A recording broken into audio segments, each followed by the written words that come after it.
I'm sure you've seen this clip of Abyssal getting absolutely destroyed on Kami no Kotoba.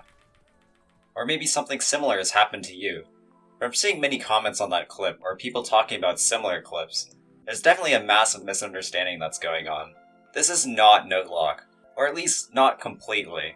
I haven't seen a popular community term for it, so I'll just call it aim desync, since that's all it is. Your aim not completely synchronizing with your tapping. The easiest way to tell it apart from note lock is, with note lock, you'll see the note shake when clicking on it, versus aim desync looking the exact same as a regular miss. Though in the Abyssal clip, since he's playing with hidden, the shaking animation can be pretty difficult to see, or even invisible. Even without hidden, it can be pretty easy to miss what happens.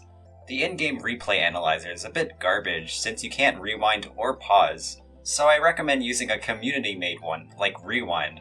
It's pretty straightforward to see what your issue is.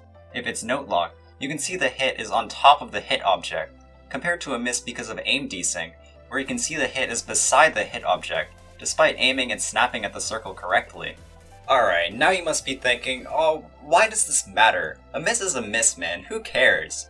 When you know your misses were due to note lock, it's pretty easy to brush it off as not your fault and out of your control, which can absolutely happen. However, if your aim is constantly desyncing with your tapping, it's entirely in your control to fix.